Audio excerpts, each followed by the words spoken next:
예. 예, 김진우 공수처장이 피의자 신분인 이성윤 서울중앙지검장에게 자신의 관용차를 몰래 보낸 사실이 알려지면서 비판이 쏟아지고 있죠. 보안상 어쩔 수 없었다는 해명도 계속 뒷말을 낳고 있는데요. 공수처 해명을 좀 더 저희가 구체적으로 만나보겠습니다.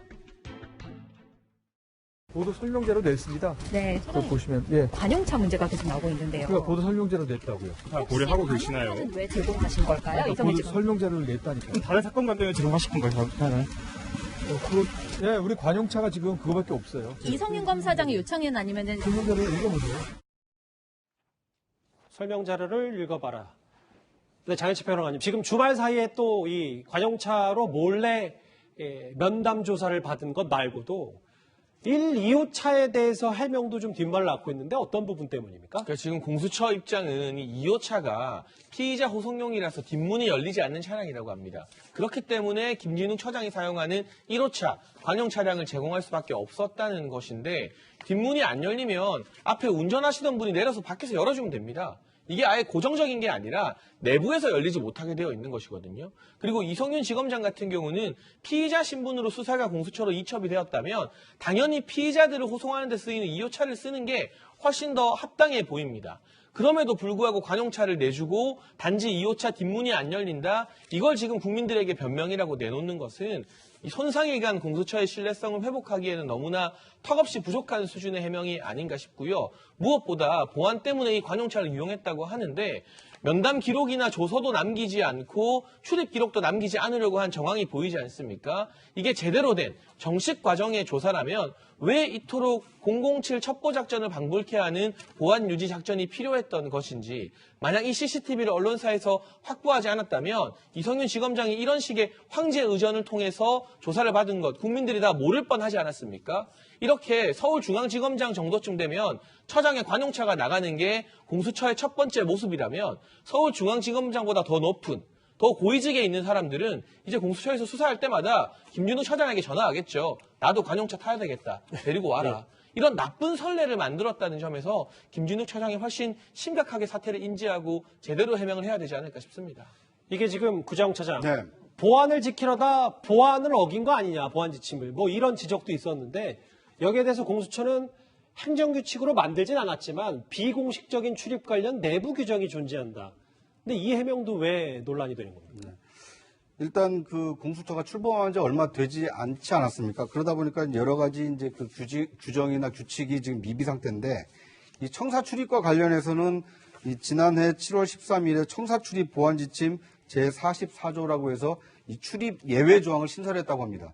이 예외 조항에 따라서 이렇게 비밀리에 데려왔다는 건데, 그런데 문제는 이 별도의 출입 절차와 관련된 행정 규칙은 아직 만들어지지 않았다는 겁니다. 뭐 단지 이 내부 규정에 따라서 이제 저렇게 했다라는 해명인데, 저는 한 가지 이런 의문이 듭니다. 뭐 행정 규칙 미비라고 칩시다. 그러면 방역법은 준수했습니까? 체온은 쟀나요? 그 다음에 신분은 확인했습니까? 그러니까 왜 아무도 모르게 관용차를 통해서 데려가야만 했는지, 그리고 그 관사에 갔을 때 그 이성윤이라는 그 신분을 확인하고 체온 37.3도 이하인지를 확인하고 청사에 출입을 시켰는지.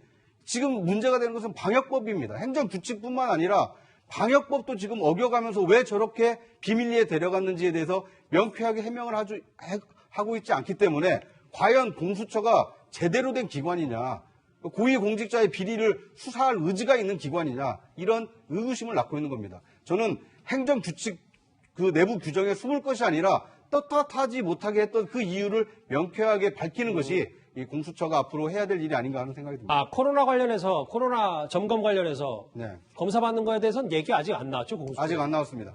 그러니까 이 방역법을 준수했는지, 그리고 지금 CCTV에 그 확인이 안 되고 있다는 거 아닙니까? 관용차를 타고는 갔지만 그 3층 청사에 지금 등장하는 CCTV가 없다라고 하는데, 만약에 청사에 들어갔다라면 이 방역법을 준수했는지도 밝혀내야 될 대목입니다. 근데 좀 중요할 수도 있는데요, 조상호 부대변인님. 이 부분이잖아요. 그러니까 CCTV, 이성윤 지검장 면담했던 공수처 3층에 342호실 영상만 빠졌다. 그래서 수원지검이 CCTV 보존 기한이 내일 모레까지니까 이 CCTV들 좀 보존해야 된다라고 하는데, 공수처에서는 공문 검토 중이다. 그래서 뭐 일각에서 시간 끌기 아니냐 이렇게 지적도 나오고 있는 것 같거든요. 근데 저게 왜 지금 수사기관에서 확인해야 되는 건지 저는 잘 모르겠어요. 그러니까 아하. 기본적으로 저도 저런 이렇게 논란을 만드는 것 자체는 반대입니다. 그리고 어느 피의자나 평등하게 조사받아야 된다고 생각을 해요. 원래 관용차를 들어가는 건 부적절했다. 예, 그렇습니다. 근데 과거에 그러면 검찰은 안 그랬냐? 검찰도 자주 그랬어요. 그러니까 대표적인 게 이명박 전 대통령을 조사하기 위해서 차량을 보냈을 때 당시 서울중앙지검장이었던 윤석열 전 총장이 본인이 타고 다니는 본인의 관용 차량, 제네시스 차량을 보냈습니다. 예. 그래서 후송해 왔거든요. 그러니까 그건 더더군다나 전직 대통령인데 전 현직을 떠나서 뭐 예우 차원에서 그렇게 보내는 것들을 관례상으로 삼았던 과거들이 있는데 저는 그거에 대해서 반대지만 궁극적으로 이런 게 과연 수사 대상이 되는지 그리고 이런 관행들이 언론을 지적하는 건 좋아요. 그러면 앞으로 이런 부분을 개선해야 될 겁니다. 근데 이런 부분이 과연 수사기관에서 수사력을 동원해서 확인해야 되는 상황인지 그거는 좀 의문이라는 겁니다. 근데 조 부대변인 제가 질문 하나 드릴게요. 네. 앞서 그 윤석열 전 총장이 서울중앙지검 시절에 이명박 전 대통령을 본인 관용차를 보내서 하게 했다.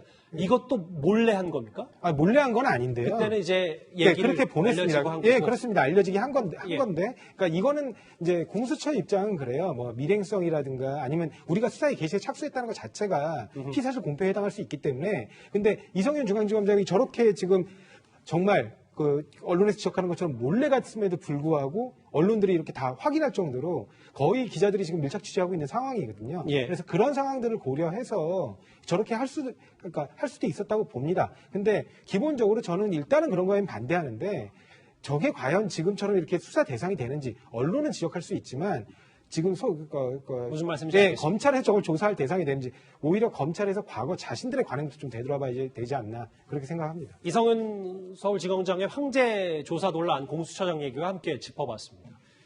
이 얘기는 여기서 정리하고요. 지금까지 들어온 여러분들의 목소리를 들어볼 차례입니다. 첫 번째 댓글 만나볼까요? 이성윤 지검장 공수처장이 모셔다 조사했냐? 대통령 조사하면 꿇어 앉아서 하겠네라는 말씀을 주신 분도 있고요. 예. 정치 검사가 정치인으로 성공하는 법 윤석열 전 총장 그대로 따라하면 됩니다. 예. 오늘 저녁에 생떼탕 한 그릇 해야 되겠네. 과연 맛이 어떨까? 떨떠러운 맛일까? 라는 오늘 여러 가지 좀 풍자 섞인 댓글들이 많네요. 예. 내곡동 스캔들 증언 줄줄이 나오는데 오세훈 후보는 이제 타인의 기억 앞에 겸손하라. 예. 마지막 보겠습니다. 15년 전 신발 브랜드까지 다 기억한다고 생태탕집 주인 아들은 손님 스토커냐? 역시 생태탕 관련 댓글들이 쏟아졌는데요. 오늘도 댓글 5개 감사드립니다. 바로 이어서 이 얘기 가보겠습니다.